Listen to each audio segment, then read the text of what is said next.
the best academy. Hi everyone, welcome to Harish academy.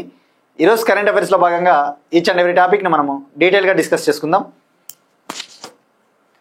ఇవాళ మన first topic మహిళల చైతన్యానికి సంబంధించి, ఉమెన్ ఎంపవర్మెంట్. మహిళలకు పొలిటికల్ పరంగా, రాజకీయ పరంగా, ఎకనామికల్గా, సొసైటల్గా, సామాజికంగా వాళ్లకు చైతన్యం కల్పించడం కోసం, ఎంపవర్మెంట్ కల్పించడం కోసం ఒక కాన్ఫరెన్స్ ఆంధ్రప్రదేశ్లోని తిరుపతిలో 2 days పాటు జరిగింది. ఆ కాన్ఫరెన్స్ గురించి తెలుసుకోవాలి. మహిళా సాధికారతపై శాసనసభ కమిటీల మొదటి జాతీయ సమావేశం. మహిళా సాధికారతపై శాసనసభ కమిటీల మొదటి జాతీయ సమావేశం.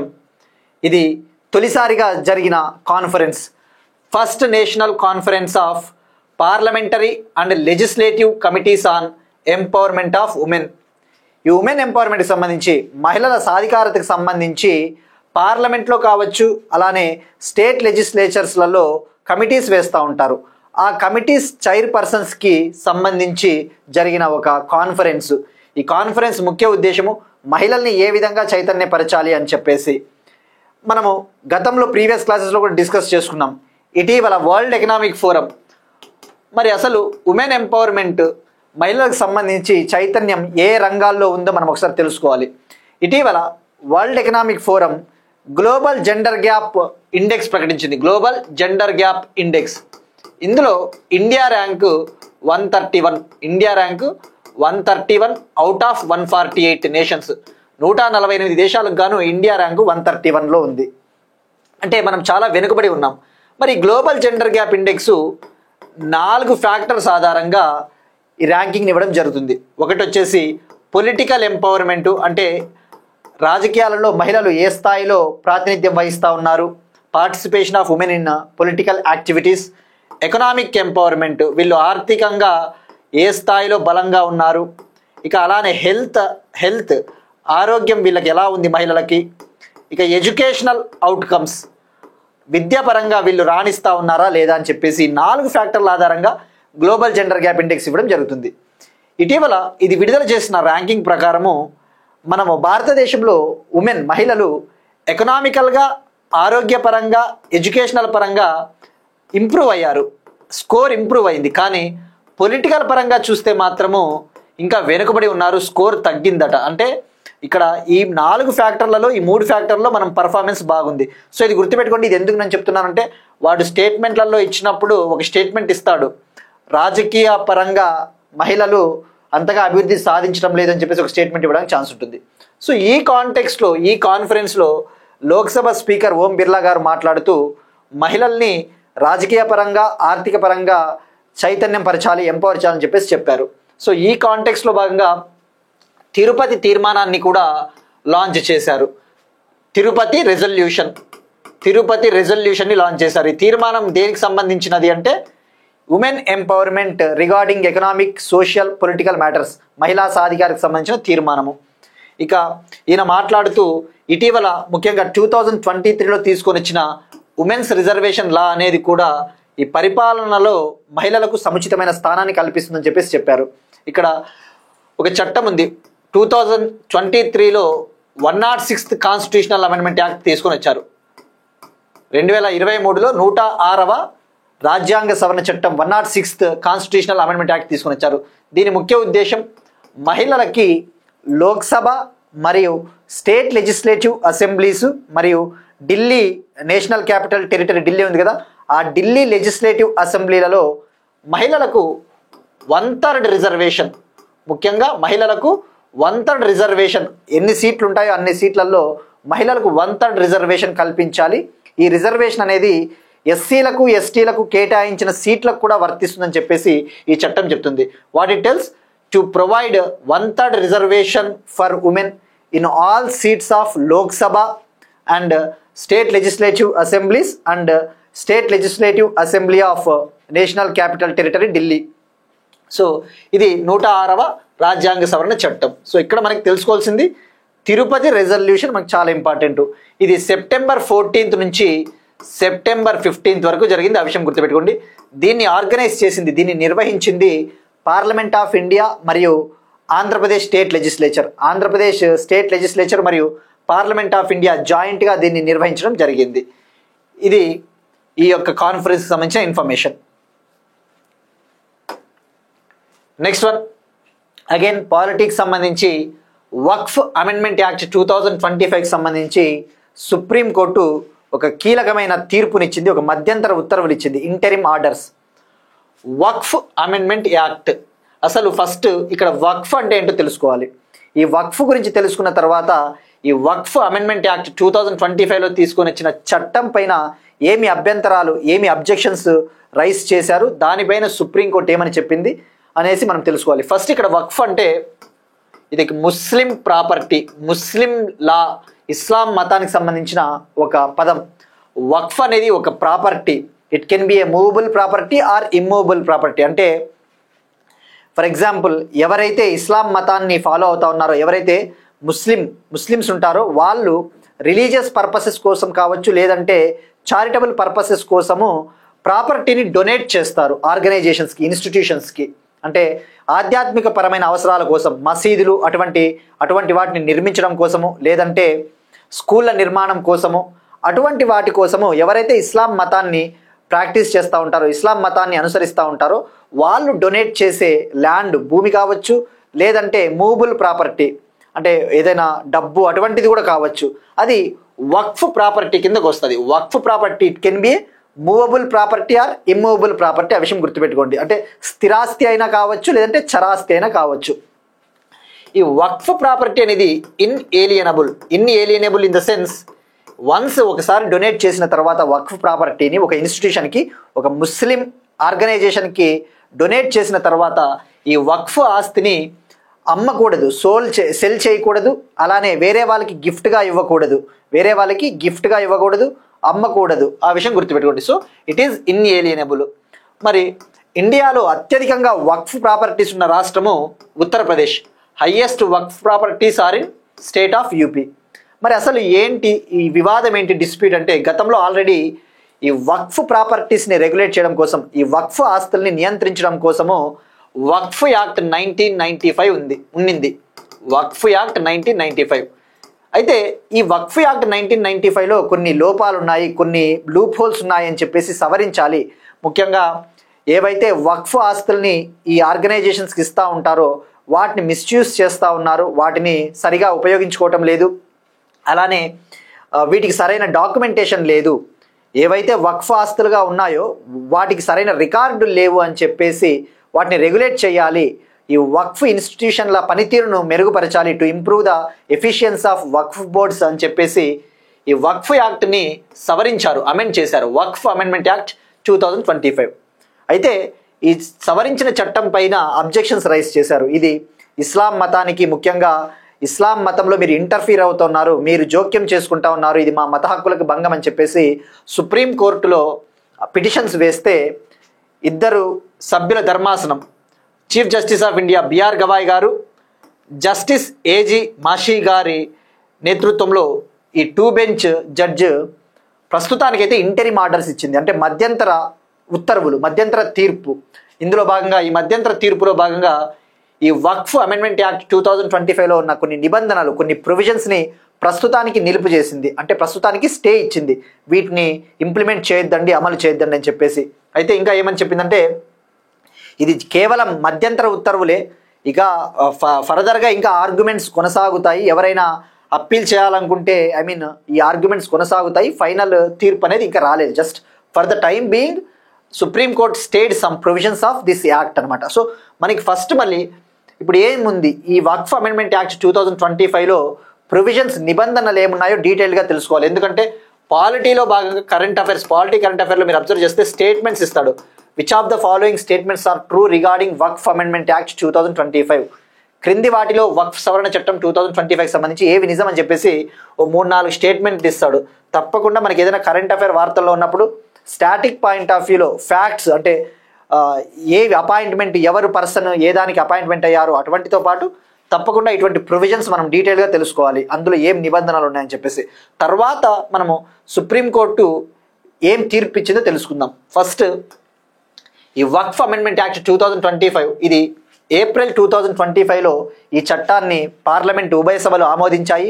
ప్రెసిడెంట్ ద్రౌపది ముర్ము గారు దీనికి అసెంట్ ఆమోదం కూడా తెలిపారు. సో ఇది చట్టంగా మారింది. మరి అసలు ఇందులో ఉన్న ప్రొవిజన్స్ ఏంటి? ఫస్ట్, ఈ చట్టము ఈ పేరు మార్చింది. గతంలో ఉన్న చట్టాన్ని పేరు మార్చింది, ఉమీద్ యాక్ట్గా మార్చింది. ఇప్పుడు ప్రస్తుతం దీన్ని ఏమని పిలుస్తారు? ఉమీద్ చట్టం. ఉమీద్ అంటే ఇక్కడ unified management empowerment efficiency and development act. Unified management empowerment efficiency and development act అంటే ఏంటి? ఈ వక్ఫ్ ఇన్స్టిట్యూషన్స్ పనితీరుని మెరుగుపరచడం కోసము తీసుకొని వచ్చిన చట్టం ఉమీద్ యాక్ట్. ఆ విషయం గుర్తుపెట్టుకోండి. సో ఆ చట్టం పేరు మార్చారు. ఇక అలానే ఎక్కడైతే ఈ వక్ఫ్ ఆస్తులకు సంబంధించి సెంట్రల్ లెవెల్లో సెంట్రల్ వక్ఫ్ కౌన్సిల్ ఉంటుంది, సెంట్రల్ లెవెల్లో సెంట్రల్ వక్ఫ్ కౌన్సిల్, స్టేట్ లెవెల్లో స్టేట్ వక్ఫ్ బోర్డ్స్ ఉంటాయి, స్టేట్ వక్ఫ్ బోర్డులు. వీటిలలో నాన్ ముస్లిం మెంబర్స్ను కూడా యాడ్ చేసింది ఈ చట్టము. అంటే ముస్లిమేతరులు, ముస్లింలు కాని వాళ్ళను కూడా వీటిలో సభ్యులుగా జాయిన్ చేయడం జరిగింది. అదొక నిబంధన. ఇక అలానే వక్ఫ్ బై యూజర్ అనే ఒక నిబంధనని తొలగించింది ఈ చట్టం. ఈ సవరణ చట్టము వక్ఫ్ బై యూజర్ అనే ఒక క్లాజ్ని, ఒక నిబంధన తొలగించింది. మరి ఏంటి వక్ఫ్ బై యూజర్ అంటే? ఇందాక చెప్పుకున్నట్టు ఏవైతే వక్ఫ్ ప్రాపర్టీలు ఇస్తా ఉన్నారో, డొనేట్ చేస్తూ ఉన్నారో వాటికి ప్రాపర్ డాక్యుమెంటేషన్ లేదు, వాటికి సరిగా అవి రికార్డుల్లో కూడా ఉండవు భూములు అటువంటివి. కానీ వీళ్ళు ఆ ఇన్స్టిట్యూషన్స్ కొన్ని ఏళ్ల నుంచి వాడుకుంటూ ఉంటారు కాబట్టి అది వక్ఫ్ ప్రాపర్టీగా పరిగణిస్తూ ఉంటారు, వక్ఫ్ ప్రాపర్టీగా క్లాసిఫై చేస్తూ ఉంటారు. సో ఇప్పుడు నుంచి ఇంకా అలా కాదు, ఈ వక్ఫ్ బై యూజర్ అనే నిబంధనని తొలగించారు ఈ సవరించిన చట్టంలో. అంటే ఇక నుంచి సరైన ప్రాపర్ డాక్యుమెంటేషన్, సరైన రికార్డుల్లో ఎక్కి ఉంటేనే దాన్ని వక్ఫ్ ఆస్తిగా పరిగణిస్తారు. మరి ఈ చట్టం రాకముందున్న ప్రాపర్టీల సంగతి ఏంటి? చట్టం ఇప్పుడు తీసుకొని వచ్చారు, ఇక నుంచి రికార్డుల్లోకి ఎక్కాలని చెప్పేసి చెప్తున్నారు. చట్టం రాకముందు ఏవైతే వక్ఫ్ ఆస్తులు ఉంటాయో, ఏవైతే వక్ఫ్ ఆస్తులు రికార్డుల్లో సరిగా ఉండవో వాటి జోలికైతే పోరు. ఇక నుంచి ప్రాపర్ డాక్యుమెంటేషన్ ఉండాలనే చెప్తుంది ఈ చట్టము, సవరించిన చట్టం.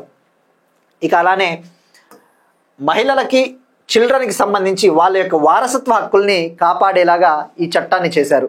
ముఖ్యంగా ఒక వక్ఫ్ ప్రాపర్టీని, ఒక ఆస్తిని వక్ఫ్ ప్రాపర్టీగా డిక్లేర్ చేసే కంటే ముందు మహిళలకు సంబంధించి, మహిళలు, చిల్డ్రను, చిన్నపిల్లలు, ముఖ్యంగా విడోస్, వితంతు మహిళలు, డివర్స్డ్ ఉమెన్, విడాకులు తీసుకున్న ముస్లిం మహిళలు కావచ్చు, ఆర్ఫన్స్, అనాథలు, అటువంటి వాళ్ళ హక్కులు, అటువంటి వాళ్ళకు కూడా ఈ యొక్క ప్రాపర్టీస్లో హక్కులు కల్పించాలి అని చెప్పేసి వాళ్ళకి సంబంధించిన సేఫ్ గార్డ్స్ను కూడా యాడ్ చేయడం జరిగింది. సేఫ్ గార్డ్స్ అంటే వాళ్ళకి సంబంధించిన భద్రత కూడా తీసుకున్నారు. ఇక ప్రాపర్టీ డిస్ప్యూట్స్, ఈ వక్ఫ్ ఆస్తికి సంబంధించి ఏదైనా డిస్ప్యూట్ వచ్చిందనుకోండి, వివాదం వచ్చిందనుకోండి, ఇది వక్ఫ్ ఆస్తినా లేదంటే ప్రభుత్వ ఆస్తినా అని ఏదైనా ఒక డిస్ప్యూట్ వస్తే ఆ వివాదాన్ని పరిష్కరించే అధికారము గవర్నమెంట్ అపాయింట్ చేసిన ఒక అధికారికి, గవర్నమెంట్ నియమించిన ఒక నోడల్ అధికారికి ఆ బాధ్యతలు అప్పగించింది. ఇది మెయిన్గా ఈ చట్టం పైన అభ్యంతరాలు లేవనెత్తడానికి కారణమైనది మెయిన్ ఇదే. ఏదైనా ఒక డిస్ప్యూట్, వివాదం వస్తే నోడల్ ఆఫీసర్ డిసైడ్ చేస్తాడు, ఒక బ్యూరోక్రాట్, ఒక అధికారి, అది ప్రభుత్వ ఆస్తినా లేకపోతే వక్ఫ్ ఆస్తినా అని చెప్పేసి దానికి సంబంధించిన సవరణలు ఈయన చేస్తాడు. ఇక ఇన్కమ్ ఆడిట్ అంటే ఏంటి? ఆర్థిక తనిఖీలు. ఫర్ ఎగ్జాంపుల్ ఒక వక్ఫ్ ఇన్స్టిట్యూషన్ ఉందనుకోండి, ఒక వక్ఫ్ సంస్థ, ఆ వక్ఫ్ సంస్థ యాన్యువల్ ఇన్కమ్, సంవత్సర ఆదాయము 1,00,000 కంటే ఎక్కువ ఉంటే తప్పకుండా గవర్నమెంటు తనిఖీలు చేస్తుంది, ఆడిటింగ్ చేస్తుంది, ఫైనాన్షియల్ ఆడిట్. ఎందుకంటే ఈ యొక్క పారదర్శకతను, ఈ ఆర్థిక లావాదేవీలలో పారదర్శకం తీసుకురావడం కోసం, to bring the transparency in financial matters, the government is going to conduct income audit for those institutions which are having annual income of over 1 lakh. ఇక నెక్స్ట్ వచ్చేసి ఈ వక్ఫ్ ట్రిబ్యునల్ అనే ఒక కాన్సెప్ట్ ఉంటుంది. వక్ఫ్ ట్రిబ్యునల్స్ ఉంటాయి. ట్రిబ్యునల్ అంటే ఏంటి? ఒక కోర్టు లాంటిది. ఆ వక్ఫ్ ట్రిబ్యునల్లో 3 members ఉంటారని చెప్పేసి ఈ చట్టం చెప్పింది, సవరించిన చట్టము. ఈ వక్ఫ్ ట్రిబ్యునల్లో 3 members ఉంటారని చెప్పేసి చెప్పింది. ఒకవేళ వక్ఫ్ ట్రిబ్యునల్ ఏదైనా ఒక నిర్ణయం తీసుకునింది అనుకోండి, ఆ నిర్ణయం తీసుకుంటే ఆ నిర్ణయానికి వ్యతిరేకంగా ఆ అప్పీల్ కూడా చేసుకోవచ్చు హైకోర్టులో అని చెప్పేసి ఈ చట్టం చెప్తుంది. ఇక అలానే ప్రొటెక్షన్ ఆఫ్ ట్రైబల్ ల్యాండ్స్, ముఖ్యంగా ముస్లింలలో కూడా ట్రైబల్స్ ఉంటారు. ఆ ముస్లింలలో కూడా ఉన్న ట్రైబల్ ల్యాండ్స్, ముఖ్యంగా ఈ గిరిజన భూముల్ని పరిరక్షించడం కోసము కొన్ని చట్టాలు, ఈ చట్టంలో భాగంగా కొన్ని సేఫ్ గార్డ్స్ని కూడా యాడ్ చేయడం జరిగింది. సో ఇవి ఓవరాల్గా ఈ ప్రొవిజన్స్ మనకి చాలా ఇంపార్టెంట్. ఇప్పుడు ఇది అర్థమైంది కాబట్టి ఇంకొక క్లాజ్ కూడా ఉంది ఈ సవరించిన చట్టంలో. ఇంకొకటి ఉంది, మరి ఎవరు ఒక ప్రాపర్టీని డొనేట్ చేయవచ్చు అంటే, గతంలో ఎలా ఉండేది, ముస్లిం అయితే సరిపోయేది. కానీ ఇప్పుడు ఈ సవరించిన చట్టం ప్రకారము ఎవరైతే ఒక వ్యక్తి కావచ్చు, ఎవరైనా కానీ ఒక పర్సను 5 ఏళ్ల నుంచి కనీసం 5 ఏళ్ళు ఇస్లాం మతాన్ని అనుసరించినట్టయితే వాళ్ళు మాత్రమే వక్ఫ్ ప్రాపర్టీని డొనేట్ చేయవచ్చు. So those who are practicing Islam for at least 5 years, they can donate their property to the institution. మరి ఇప్పుడు స్టే ఏమి ఇచ్చిందంటే సుప్రీంకోర్టు ఇందులో భాగంగా ఏమి ఇచ్చిందంటే స్టే ఈ 5 ఏళ్ల నిబంధనని ప్రస్తుతానికి స్టే ఇచ్చింది. 5 ఏళ్ళు ఇస్లాం మతాన్ని పాటించిన వ్యక్తి అయితేనే డొనేట్ చెయ్యాలి ఆస్తిని అని చెప్పేసి ఉన్న ఆ నిబంధనని ప్రస్తుతానికి నిలిపివేసింది. ఇక అలానే ప్రాపర్టీ డిస్ప్యూట్స్, ఈ ఆస్తి వివాదాలు, వక్ఫ్ ఆస్తుల వివాదాలు వచ్చినప్పుడు నోడల్ ఆఫీసర్ నిర్ణయం తీసుకోవడం అనేది కొద్దిగా కరెక్ట్ కాదు. దానికి సంబంధించిన రూల్స్ రెగ్యులేషన్స్ స్టేట్ గవర్నమెంట్స్ నిబంధనలు ఏర్పాటు చేయండి. ప్రస్తుతానికైతే ఈ నోడల్ ఆఫీసర్కి ఉన్న అధికారాలు కూడా నిలిపివేసింది ప్రస్తుతానికి. ఇక అలానే నాన్ ముస్లిం మెంబర్స్కి సంబంధించి ఇక్కడ ఈ సెంట్రల్ వక్ఫ్ కౌన్సిల్లో 4 కంటే ఎక్కువగా ముస్లిమేతరులు ఉండకూడదు, 4కి మించి ముస్లింలు కాని వాళ్ళు ఉండకూడదు సెంట్రల్ వక్ఫ్ కౌన్సిల్లో అని చెప్పింది నిలిపివేసిన ప్రొవిజన్స్. ఇక స్టేట్ వక్ఫ్ బోర్డ్స్లో అయితే 3కి మించి ముస్లిమేతరులు ఉండకూడదని చెప్పింది. నోడల్ ఆఫీసర్స్ పవర్స్ని కంట్రోల్ చేసింది. ఈ 5 ఏళ్ల పాటు ప్రాక్టీస్ చేసి ఉండాలా అనే నిబంధన కూడా ప్రస్తుతానికి నిలిపివేసింది. గుర్తుపెట్టుకోండి, ఈ 5 ఏళ్ల పాటు ఇస్లాంను ప్రాక్టీస్ చేసి ఉండాలన్న నిబంధన section 3 sub clause 1 sub clause R. ఆ విషయం వీలైతే గుర్తుపెట్టుకోండి. ఇది వక్ఫ్ యాక్ట్కి సంబంధించిన కంప్లీట్ ఇన్ఫర్మేషన్. ఇది ఏప్రిల్ కరెంట్ అఫైర్స్ ఎవరైతే మిస్ అయి ఉంటారో అది ఏప్రిల్లో వక్ఫ్ చట్టం వచ్చింది కాబట్టి ఇప్పుడు మనకు మరొకసారి రికాల్ చేసినట్టు ఉంటుంది. ఇక ఇటీవల ఉమీద్ పోర్టల్ని కూడా లాంచ్ చేశారు. ముఖ్యంగా ఈ ముస్లిం మహిళలు, ముఖ్యంగా డివోర్స్డ్ ఉమెన్, విడోస్, ఆర్ఫన్స్ వాళ్ళ హక్కులను కాపాడడం కోసం ఉమీద్ పోర్టల్ని కూడా లాంచ్ చేశారు. ఈ ఉమీద్ పోర్టల్ చాలా ఇంపార్టెంట్. సో ఇది Waqf act. Next one, India Norway రిలేషన్స్కి సంబంధించి ఇండియాకి నార్వేకి మధ్య తొలిసారిగా maritime security disarmament dialogue Norway capital ఓస్లోలో జరిగింది. దీని ముఖ్య ఉద్దేశం మ్యారిటైమ్ సెక్టార్లో అంటే సముద్రయాన రంగంలో ఏవైనా ఇల్లీగల్ యాక్టివిటీస్ ఉంటాయి కదా, అంటే సముద్రపు దొంగలు, ఈ పైరేటింగ్ యాక్టివిటీస్, ఇటువంటి వాటిని కంట్రోల్ చేయడం కోసము ఇరు దేశాల మధ్య కోఆపరేషన్, సహకారం కోసం తొలిసారిగా ఈ యొక్క సమావేశాన్ని నిర్వహించారు. భారతదేశం నుంచి విదేశాంగ శాఖ మంత్రి పాల్గొన్నారు. సో ఇక్కడ తెలుసుకోవాల్సింది ఇండియాకి నార్వేకి రిలేషన్స్. ఇటీవలే మనం డిస్కస్ చేసుకున్నాం. నార్వే ప్రైమ్ మినిస్టర్గా జోనాస్ గార్ స్టోర్ గారు రీసెంట్గా సెలెక్ట్ అయ్యారు, తిరిగి ఎన్నికయ్యారు ఆయన. ఇంకా ఇండియా నార్వే విషయానికి వస్తే ఇరు దేశాల మధ్య కోఆపరేషన్ ఎక్కువగా బ్లూ ఎకానమీకి సంబంధించి. ఈ బ్లూ ఎకానమీ అంటే సముద్రయాన రంగాన్ని ఉపయోగించుకొని మన ఆర్థిక వ్యవస్థను బలోపేతం చేసుకోవడము, utilizing the ocean resources for enhancing our GDP. ఇది బ్లూ ఎకానమీ అంటే మత్స్య రంగము, చేపల రంగము, ఫిషరీస్ సెక్టారు. సో తొలిసారిగా గుర్తుపెట్టుకోండి, ఫస్ట్ టైం జరిగింది ఈ డైలాగు. ఎక్కడ జరిగింది? ఓస్లో. ఇక 2019లో ఇండియాకి నార్వేకి మధ్య ఈ యొక్క మెరైన్ పొల్యూషన్ని కంట్రోల్ చేయడం కోసం, ఈ సముద్రయాన రంగంలో కాలుష్యము ఎక్కువగా ఉంటుంది. ముఖ్యంగా ఈ షిప్స్ మూవ్ అయ్యేటప్పుడు ఈ సస్టైనబుల్ ఫ్యూయల్ని వాడవు, హరిత ఇంధనాన్ని వాడినప్పుడు ఏమవుతుంది, కర్బన ఉద్గారాలు ఎక్కువగా రిలీజ్ అవుతాయి. సో ముఖ్యంగా అలానే ప్లాస్టిక్స్ ఎక్కువగా అయిపోతూ ఉన్నాయి సముద్రాలలో, మైక్రో ప్లాస్టిక్స్. ఈ ప్లాస్టిక్ పొల్యూషన్ని కంట్రోల్ చేయడం కోసము 2019లో India Norway marine pollution initiative అనే దాన్ని కూడా లాంచ్ చేశాయి. మెరైన్ పొల్యూషన్ ఇనిషియేటివ్, ఈ సముద్ర కాలుష్యాన్ని కంట్రోల్ చేయడం కోసం. సో ఇక్కడ గుర్తుపెట్టుకోవాల్సింది ఇండియా నార్వే అంటేనే మ్యారీటైమ్ కోఆపరేషన్, సముద్రయాన రంగంలో సహకారం. ఇది India Norway relations. Next one, ఒక కాన్ఫరెన్స్కి సంబంధించి ఇది యాంటీ డ్రగ్స్కి సంబంధించి ఇండియాలో డ్రగ్స్ని కంట్రోల్ చేయడం కోసము ఒక conference, second national conference of anti narcotics task force heads of states and union territories. న్యూఢిల్లీలో రాష్ట్రాలు మరియు కేంద్రపాలిత ప్రాంతాల అధిపతుల నార్కోటిక్స్ వ్యతిరేక టాస్క్ ఫోర్స్ 2వ జాతీయ సమావేశం. ఇండియాలో ఈ డ్రగ్స్ సమస్య ఎక్కువ అయిపోతూ ఉంది. సో ఈ డ్రగ్స్ సమస్యను కంట్రోల్ చేయడం కోసం 2020 ఆగస్ట్ 15న 2020 ఆగస్ట్ 15న Ministry of social justice and Empowerment, సామాజిక న్యాయము మరియు సాధికారిత మంత్రిత్వ శాఖ ఒక క్యాంపెయిన్ లాంచ్ చేసింది, ఒక ప్రోగ్రామ్ని, నషాముక్త్ భారత్ అభియాన్ అని చెప్పేసి. నషాముక్త్ భారత్ అభియాన్, దీని ముఖ్య ఉద్దేశము, the main purpose of Nasha Mukt Bharat Abhiyan is to create drug free India. భారతదేశాన్ని డ్రగ్ రహిత దేశంగా మార్చాలి అన్నదే ఈ క్యాంపెయిన్ ముఖ్య ఉద్దేశం. సో ఈ డ్రగ్స్ పైన పోరాడడం కోసము ఇప్పుడు 2వ national conference of anti narcotics task force heads meeting జరిగింది. ఎక్కడ జరిగింది? జరుగుతూ ఉంది న్యూఢిల్లీలో. ఇవాళ ప్రారంభమైంది, 16th నుంచి 17th సెప్టెంబర్. దీన్ని union home minister Amit Shah గారు లాంచ్ చేశారు. Union home minister Amit Shah గారు లాంచ్ చేశారు. దీన్ని నిర్వహిస్తూ ఉన్నది, ఈ కాన్ఫరెన్స్ని కండక్ట్ చేస్తూ ఉన్నది నార్కోటిక్స్ కంట్రోల్ బ్యూరో. మరి ఫస్ట్ కాన్ఫరెన్స్ ఎప్పుడు జరిగిందంటే, ఫస్ట్ కాన్ఫరెన్స్ 2023లో జరిగింది. First was held in 2023. ఈ కాన్ఫరెన్స్లో భాగంగా అమిత్ షా గారు annual Narcotics Control Bureau report 2024ను కూడా లాంచ్ చేశారట. Annual Narcotics Control Bureau report 2024ని లాంచ్ చేశారు.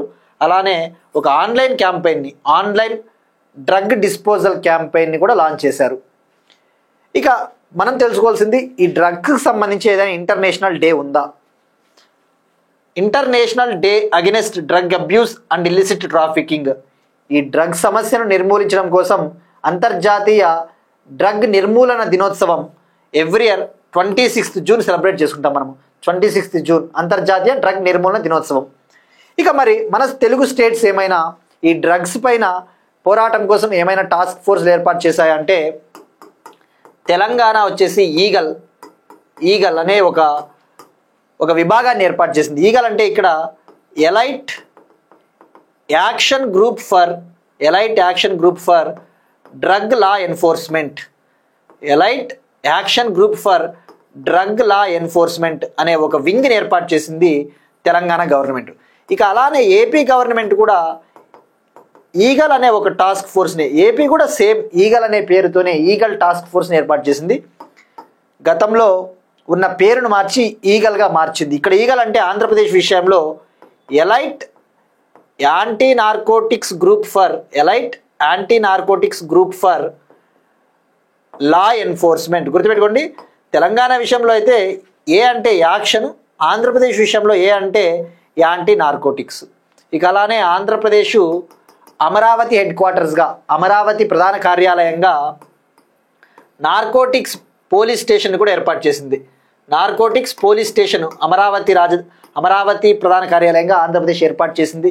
అలానే ఆంధ్రప్రదేశ్లోని 26 జిల్లాలలో డిస్టిక్ నార్కోటిక్స్ కంట్రోల్ సెల్స్, 26 జిల్లాలలో డిస్టిక్ నార్కోటిక్స్ కంట్రోల్ సెల్స్ని ఏపీ గవర్నమెంట్ ఏర్పాటు చేసింది.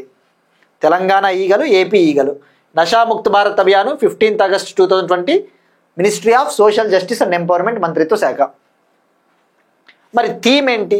ఈ 2వ నేషనల్ కాన్ఫరెన్స్ ఆఫ్ ఏఎన్టీఎఫ్ సమావేశం theme united resolve shared responsibility.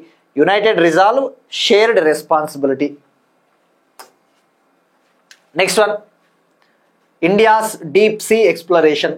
భారతదేశము ఈ డీప్ సీలు అంటే ఈ లోతైన మహాసముద్రాలని అన్వేషించడం కోసము ఒక లైసెన్స్ని పొందింది.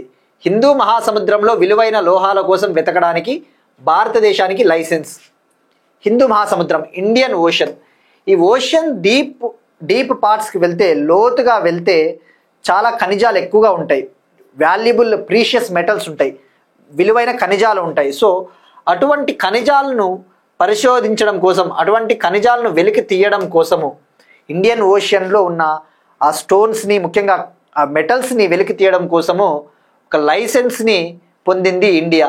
ఈ లైసెన్స్ని ఇంటర్నేషనల్ సీబెడ్ అథారిటీ, ఇది జమైకా కంట్రీ, జమైకా అనేది ఒక ఐలాండ్, కరీబియన్ ఐలాండ్ ఉంటుంది కదా, ఆ కరీబియన్ దేశమైన జమైకా రాజధాని కింగ్స్టన్లో ఉంటుంది ఇంటర్నేషనల్ సీబెడ్ అథారిటీ. మరి ఈ ఇంటర్నేషనల్ సీబెడ్ అథారిటీ లైసెన్స్ ఇస్తుంది, అంటే మీరు వెళ్ళి అక్కడ పరిశోధనలు చేసి ఆ ఖనిజాలు వెలికి తీసుకోండి అని చెప్పేసి. మరి అసలు ఏమున్నాయంటే, ఇప్పుడు ఇక్కడ ఇండియన్ ఓషన్ నార్త్ వెస్ట్ ప్రాంతంలో, ఈ నార్త్ వెస్ట్ ప్రాంతంలో ఇండియన్ ఓషన్ ఉంది కదా, ఇక్కడ ఇదంతా ఇండియన్ ఓషన్. నార్త్ వెస్ట్ ప్రాంతంలో కాల్స్బర్గ్ రిడ్జ్ అనేది ఒకటి ఉంది, కాల్స్బర్గ్ రిడ్జ్. ఈ కాల్స్బర్గ్ రిడ్జ్లో కొన్ని మెటల్స్ ఉన్నాయట, polymetallic sulphur nodules, polymetallic sulphur nodules. ఈ పాలీమెటాలిక్ సల్ఫర్ నాడ్యూల్స్లో కాపరు, మ్యాంగనీసు, నికెలు, కోబాల్ట్ లాంటి విలువైన ఖనిజాలు ఉంటాయి, అందుకు ఇవి చాలా కీలకం. ఇప్పుడు భారతదేశం తొలిసారిగా ఈ పాలీమెటాలిక్ సల్ఫర్ నాడ్యూల్స్కి సంబంధించి వాటిని ఎక్స్ప్లోర్ చేయడం కోసం, వాటిని వెలికి తీయడం కోసం ఒక లైసెన్స్ను పొందింది. గుర్తుపెట్టుకోండి, this is the first license granted globally for exploration of these nodules. ఈ పాలీమెటాలిక్ సల్ఫర్ నాడ్యూల్స్కి సంబంధించి తొలిసారిగా లైసెన్స్ను పొందిన దేశము ఇండియా. సో ఎక్కడ వీటిని వెలికి తీయబోతా ఉన్నారంటే కాల్స్బర్గ్ రిడ్జ్, ఎక్కడ ఇండియన్ ఓషన్ నార్త్ వెస్ట్ ప్రాంతము. అలానే మరొక అప్లికేషన్ కూడా పెట్టుకునిందట, ఇక్కడ అఫనసీ నికటిన్ సీమౌంట్ అనేది ఒకటి ఉంది, అఫనసీ నికటిన్ సీమౌంట్. ఇది శ్రీలంక కింద ఉంటుంది, ఇక్కడ శ్రీలంక ఉంది, ఇక్కడ ఇండియా ఉంది కదా. ఈ అఫనసీ నికటిన్ సీమౌంట్లో కూడా కొన్ని విలువైన ఖనిజాలను వెలికి తీయాలి అని చెప్పేసి భారతదేశం అప్లికేషన్ పెట్టుకునింది. దానికి ఇంకా అప్రూవల్ రాలేదు, లైసెన్స్ రాలేదు. ఎందుకంటే శ్రీలంక, ఇండియా ఇది మాదంటే మాది అని చెప్పేసి ఈ ప్రాంతాన్ని క్లెయిమ్ చేసుకుంటా ఉన్నాయి. ఇది మాదంటే మాది అని చెప్పేసి ఇరు దేశాలు గొడవ పడతా ఉన్నాయి. సో నికటిన్ సీమౌంట్ ఇది కూడా ఇండియన్ ఓషన్. సో ఇక్కడ గుర్తుపెట్టుకోవాల్సింది ఇంటర్నేషనల్ సీబెడ్ అథారిటీ. ఈ డీప్ సీలలో ఈ ప్రీషియస్ స్టోన్స్, ఈ ముఖ్యంగా విలువైన ఖనిజాలని వెలికి తీయడం కోసం లైసెన్స్ ఇచ్చేది ఐఎస్ఏ, ఇంటర్నేషనల్ సీబెడ్ అథారిటీ. ఇది Jamaica headquarters. Next one, CSIR startup conclave Lucknow. CSIR council for scientific and industrial research. ఇది సైన్స్ అండ్ టెక్నాలజీ మంత్రిత్వ శాఖ కింద ఉండే ఒక R&D organisation, research and development organisation.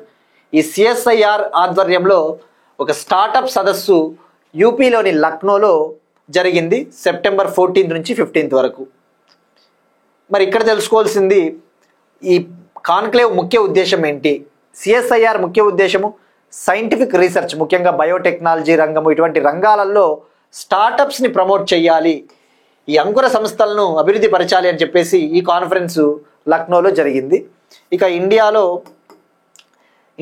ముఖ్యంగా టైర్ 2, టైర్ 3 సిటీస్లో, అంటే వరంగల్, ఈ యొక్క చిన్న చిన్న సిటీస్ ఉంటాయి కదా, అనంతపూరు, విజయవాడ, వరంగల్, ఇటువంటి టైర్ 2, టైర్ 3 సిటీల్లో సుమారుగా 50% స్టార్టప్స్ ఉన్నాయట, 50% స్టార్టప్స్. ఇప్పుడు ఈ సిఎస్ఐఆర్ స్టార్టప్ కాన్క్లేవ్ని కండక్ట్ చేసింది, నిర్వహించింది సైన్స్ అండ్ టెక్నాలజీ మంత్రిత్వ శాఖ, ministry of science and technology. మరి ఇది ఎక్కడ జరిగిందంటే లక్నోలోని సిఎస్ఐఆర్కి చెందిన ఒక లేబొరేటరీ ఉంది. సిఎస్ఐఆర్కి చెందిన నేషనల్ బొటానికల్ రీసెర్చ్ ఇన్స్టిట్యూట్. సిఎస్ఐఆర్కి చాలా లేబొరేటరీస్ ఉంటాయి, లైక్ డిఆర్డిఓలో ఏ విధంగా అయితే డిఫరెంట్ ల్యాబొరేటరీస్ ఉంటాయో సిఎస్ఐఆర్కి సంబంధించిన లేబొరేటరీలు కూడా చాలా ఉంటాయి. ఆ సిఎస్ఐఆర్కి చెందిన ఒక laboratory national botanical research institute, ఇది లక్నోలో ఉంది. అక్కడ ఈ కాన్క్లేవ్ జరిగింది.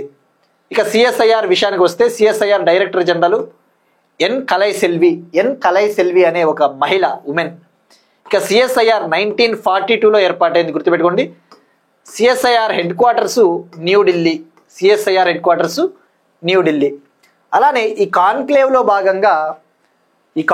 భాగంగా లక్నోలో స్వస్తిక్ షేప్లో ఉన్న ఒక లోటస్ గార్డెన్ని ప్రారంభించారు.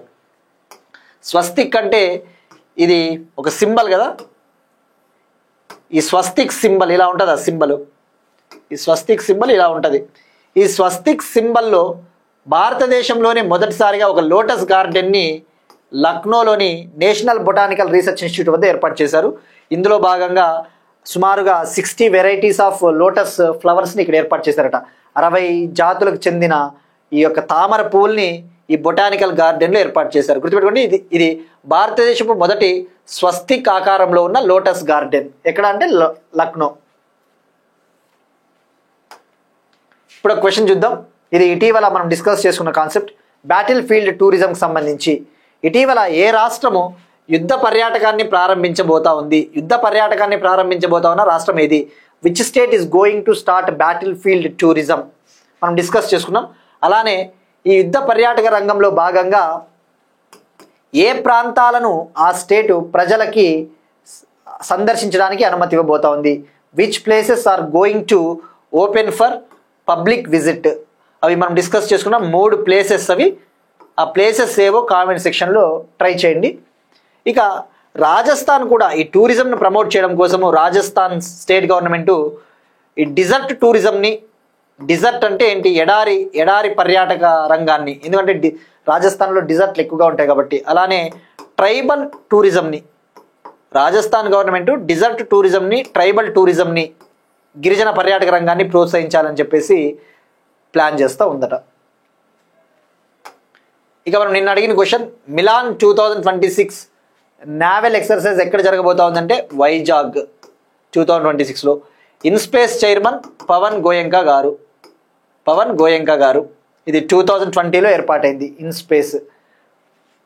ఇక డిజైన్ లింక్డ్ ఇన్సెంటివ్ స్కీమ్ అంటే ఇది MeitY, ministry of electronics and information technology, ఇండియాలో సెమీ కండక్టర్స్ను అభివృద్ధి చేయడం కోసము దీన్ని తీసుకొని రావడం జరిగింది. ఇక ICC women's ODI world cup 30th September నుంచి 2nd నవంబర్ 2025 శ్రీలంక, ఇండియాలో జరగబోతా ఉంది. ఇండియాలోని 4 స్టేడియంస్, శ్రీలంకలోని కొలంబో స్టేడియంలో ఈ వరల్డ్ కప్ జరగబోతా ఉంది. నెక్స్ట్ వన్, పిలిభిత్ టైగర్ రిజర్వ్లో కనిపించిన అరుదైన ఎర్ర కోరల్ కుక్రీ పాము. చాలా దశాబ్దాల తర్వాత ఇది కనబడిందట. ఇది రెడ్ కోరల్ కుక్రీ స్నేక్. ఇది అప్పుడెప్పుడో 1936లో ఇండియాలో కనబడిందట.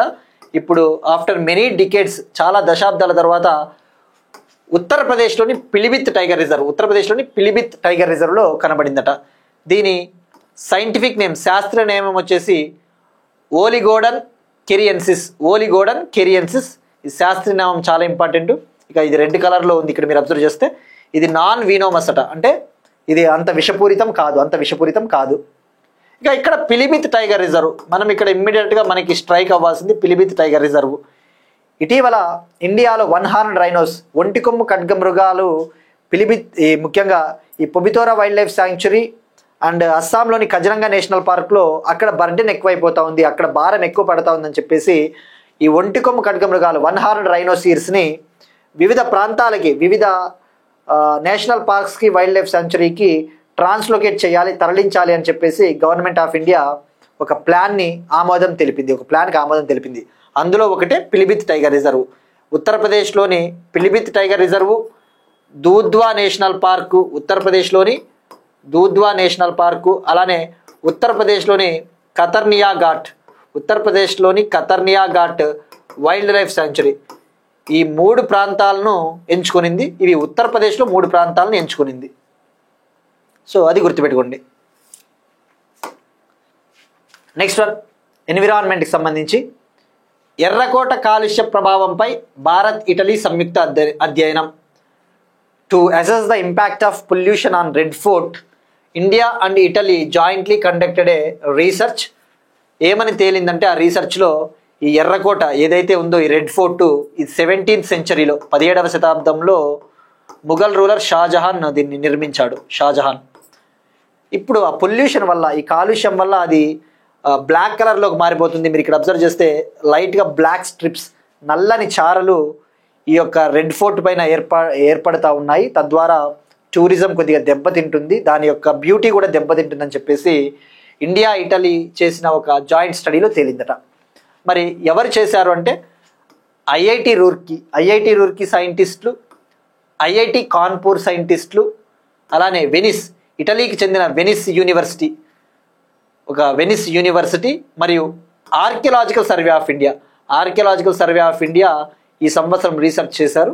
అది ఆ రిపోర్ట్లో ఇది తేలిందనమాట. సో ఇక్కడ గుర్తుపెట్టుకోవాల్సింది, మనకి వాడు ఎలా అడుగుతా అంటే ఇటీవల ఇండియా ఇటలీ చేసిన జాయింట్ స్టడీ ఏ మాన్యుమెంట్కి సంబంధించి, ఏ కట్టడానికి సంబంధించి అంటాడు. ఇక ఆల్రెడీ తాజ్మహల్ కూడా, ఈవెన్ తాజ్మహల్ కూడా మీరు అబ్జర్వ్ చేస్తే యాసిడ్ రెయిన్ వల్ల, అంటే ఆమ్ల వర్షం అంటారు కదా, సల్ఫర్ డయాక్సైడ్ వాటి వల్ల కురుస్తుంది ఆమ్ల వర్షం.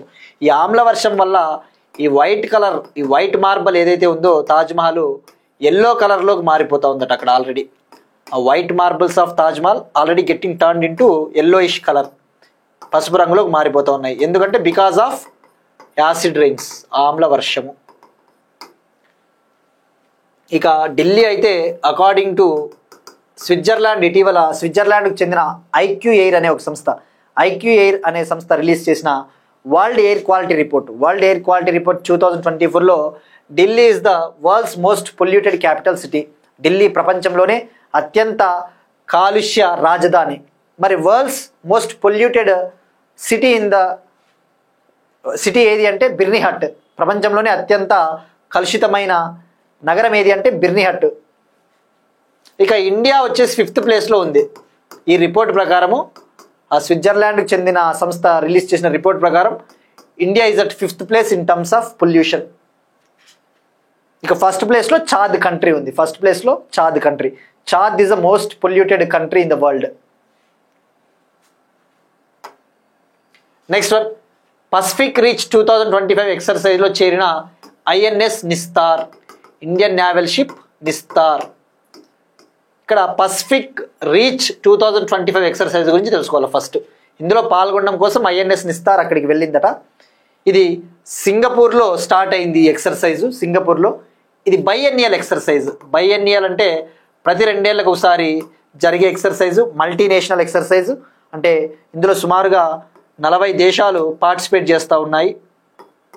ఇది submarine rescue exercise. Submarine rescue exercise in the sense, ఏవైనా దేశాలకు చెందిన సబ్మెరైన్లు, జలంతర్గాములు ఏవైనా ఆపదలో చిక్కుకుంటే, అవి మునిగిపోతే వాటిని కాపాడడం కోసము స్టార్ట్ అయిన ఒక ఎక్సర్సైజ్, సబ్మెరైన్ రెస్క్యూ ఎక్సర్సైజ్. సింగపూర్లో స్టార్ట్ అయింది, ఆ విషయం గుర్తుపెట్టుకోండి. ఇండియా తరఫున ఐఎన్ఎస్ నిస్తార్ జాయిన్ అయ్యింది. మరి ఇక్కడ ఐఎన్ఎస్ నిస్తార్ విషయానికి వస్తే, ఇది ఇండిజీనియస్గా డెవలప్ చేసిన ఒక డైవింగ్ సపోర్ట్ వెజల్, స్వదేశీయంగా అభివృద్ధి చేసిన ఒక diving support vessel.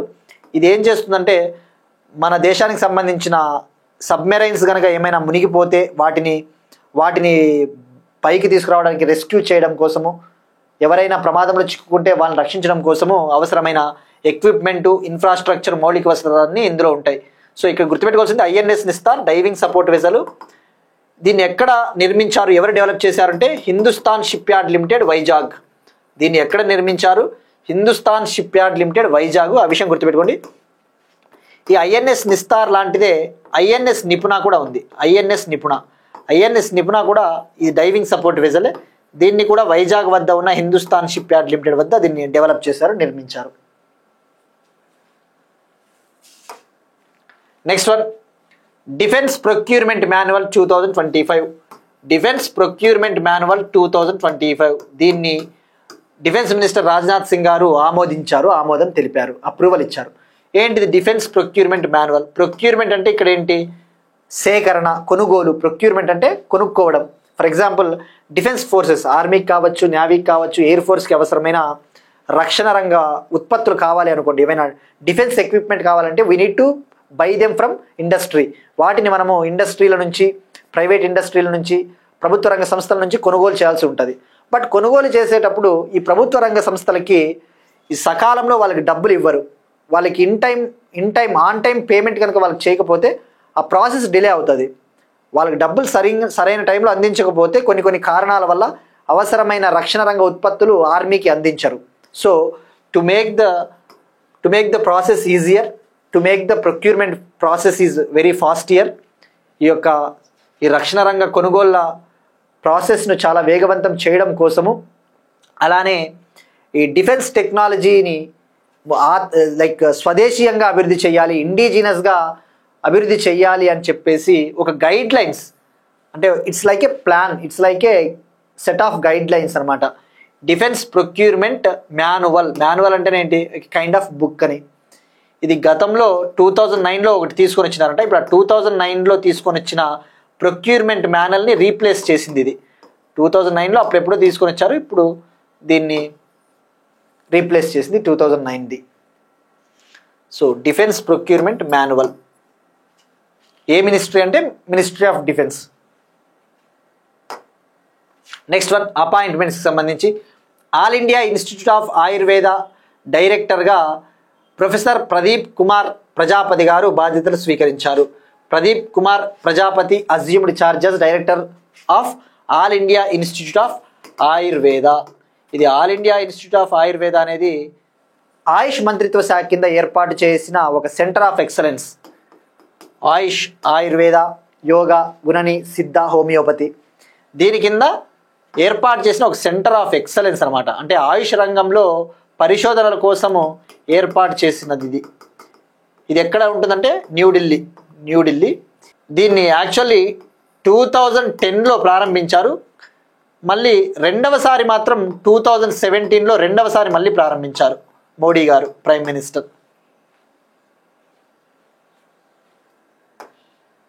Next one స్పోర్ట్స్కి సంబంధించి ICC player of the month award. ICC international cricket council దీని హెడ్ క్వార్టర్స్ దుబాయ్, యూఏఈలో ఉంటుంది, యూఏఈ కంట్రీ. ఈ ICC every month player of the month పేరిట అవార్డ్స్ ఇస్తుంది ఎవరైతే ఆ మంత్లో మంచి పర్ఫార్మెన్స్ ఇచ్చి ఉంటారో క్రికెట్ రంగానికి సంబంధించి.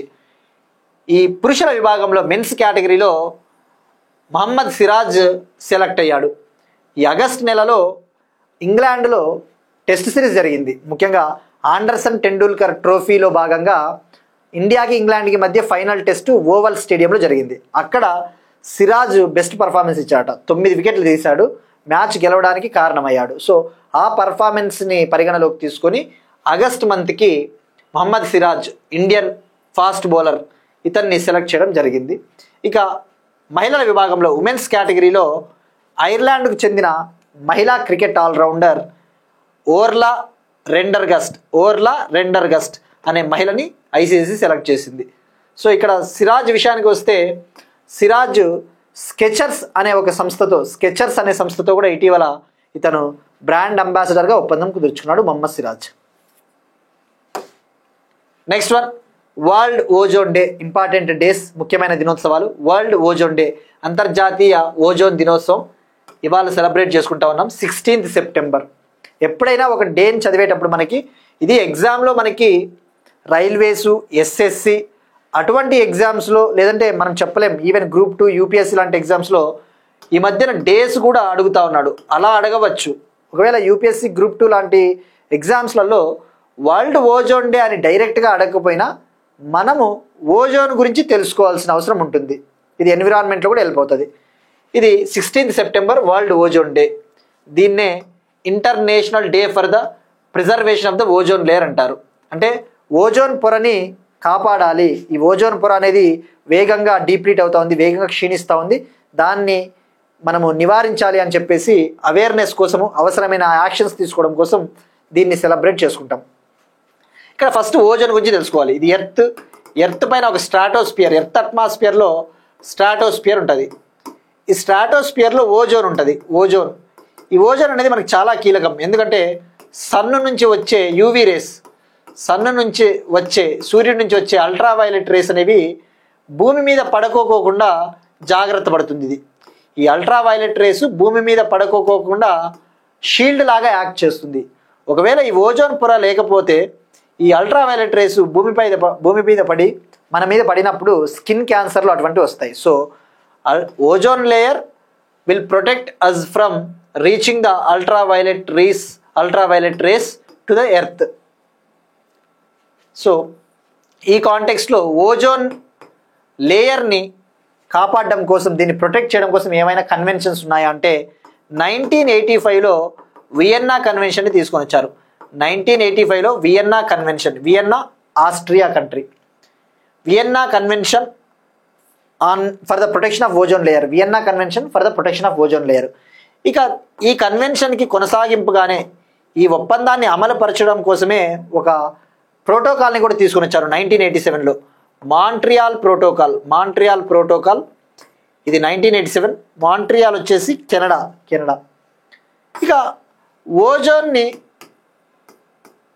డ్యామేజ్ చేసే సబ్స్టెన్సెస్ ఉన్నాయా కూడా తెలుసుకోవాలి. ఓజోన్ డీప్లీటింగ్ సబ్స్టెన్సెస్ అంటే ఓజోన్ పొరని నాశనం చేసే పొల్యూటెంట్స్ కాలుష్య కారకాలు ఏమైనా ఉన్నాయా అవి తెలుసుకోవాలి. ఓజోన్ డిప్లీటింగ్ సబ్స్టెన్సెస్ అవి క్లోరోఫ్లోరోకార్బన్స్, మనం ఎన్విరాన్మెంట్లో చదువుతాం. క్లోరోఫ్లోరోకార్బన్స్, హ్యాలోన్స్ అని హ్యాలోన్స్, ఇక hydrochlorofluorocarbons HCFCs, hydrochlorofluorocarbons, carbon tetrachloride, methyl chloroform, ఇవన్నీ కూడా ఓజోన్ డిప్లీటింగ్ సబ్స్టెన్సెస్. ఇవి ఓజోన్ పొరను దెబ్బతీస్తాయి. అలానే మనకి హైడ్రోఫ్లోరోకార్బన్స్ కూడా ఉంటాయి. హైడ్రోఫ్లోరోకార్బన్స్ గుర్తుపెట్టుకోండి, ఇవి నాట్ ఓజోన్ డిప్లీటింగ్ సబ్స్టెన్సెస్. ఈ హైడ్రోఫ్లోరోకార్బన్స్ అనేవి ఓజోన్ పొరని నాశనం చేయవు, ఇవి మాత్రమే నాశనం చేస్తాయి. ఆ విషయం గుర్తుపెట్టుకోండి. ఎక్కడైతే క్లోరో అనే వర్డ్ ఉందంటే అది ఓజోన్ డిప్లీటింగ్ సబ్స్టెన్స్ అన్న విషయం గుర్తుపెట్టుకోండి. అట్లా అట్లా అట్లా మెమరీ గుర్తుంచుకోండి. హైడ్రోఫ్లోరోకార్బన్స్ అనేవి కూడా నిజానికి ఇవి కాలుష్యకాలే, కానీ ఇవి ఓజోన్ డిప్లీటింగ్ సబ్స్టెన్సెస్ అయితే కాదు. ఇది వరల్డ్ ఓజోన్ డే 16 సెప్టెంబర్. ఇక థీమ్ వచ్చేసి from science to global action. Theme వచ్చేసి from science to global action. ఇవన్నీ ఫారెస్ట్ బీట్ ఆఫీసరు ఇలాంటి ఎగ్జామ్స్లో కావచ్చు, యూపీఎస్సీ గ్రూప్ 2 ఎన్విరాన్మెంట్లో తప్పకుండా ఇవే అడుగుతాడు. ఈ కాన్సెప్ట్స్ అన్ని ODSS, Vienna convention, Montreal protocol, స్ట్రాటోస్పియరు, ఈ థింగ్స్. ఇవి ఇవాళ కరెంట్ అఫైర్స్. మనం ఒకసారి క్విక్గా రీక్యాప్ చూద్దాం. తిరుపతి తీర్మానం, first national conference of parliamentary and legislative committees on empowerment of women, Tirupati, Andhra Pradesh. వక్ఫ్ సవరణ చట్టంపై సుప్రీంకోర్టు తీర్పు, Umeed act provisions, India Norway తొలిసారి జరిగిన మ్యారిటైమ్ సెక్యూరిటీ డైలాగ్. అలానే ఈ డైలాగ్లో భాగంగా ఆర్మ్స్ని, ముఖ్యంగా ఈ యొక్క ఆయుధాలని కూడా ఎక్కువగా మనం యూజ్ చేయకూడదు, ఆయుధాలను కూడా తగ్గించాలి అనే విషయం కూడా ఇందులో చర్చించారు. డిజార్మమెంట్ అంటే ఆయుధాలని తగ్గించాలి. Second national conference of anti narcotics task force conference, New Delhi. Hindu మహాసముద్రంలో విలువైన లోహాల కోసం వెతకడానికి భారతదేశానికి లైసెన్స్ను మంజూరు చేసిన international seabed authority. CSIR startup conclave, Lucknow, Uttar Pradesh. భారతదేశపు మొదటి స్వస్తిక్ రూపంలో ఉన్న లోటస్ గార్డెన్, లక్నో. ఇది ఒక బొటానికల్ గార్డెన్ అన్న విషయం గుర్తుపెట్టుకోండి. పిలిభిత్ టైగర్ రిజర్వ్లో కనిపించిన రెడ్ కోరల్ కుక్రీ స్నేక్, యూపీ. ఎర్రకోటపై కాలుష్య ప్రభావంపై భారత్ ఇటలీ సంయుక్త అధ్యయనం. పసిఫిక్ రీచ్ 2025 ఎక్సర్సైజ్లో చేరిన INS Nistar diving support vessel. Defence procurement manual 2025ను ఆమోదించిన defence minister. All India institute of Ayurveda డైరెక్టర్గా బాధ్యతలు స్వీకరించిన professor Pradeep Kumar Prajapati garu. ICC player of the month పురుషుల విభాగంలో మొహమ్మద్ సిరాజ్, ఇండియా. మహిళల విభాగంలో Ireland all rounder Orla Prendergast. World ozone day 16th September. That's it. These are today's current affairs. We'll meet you again tomorrow. And thank you everyone.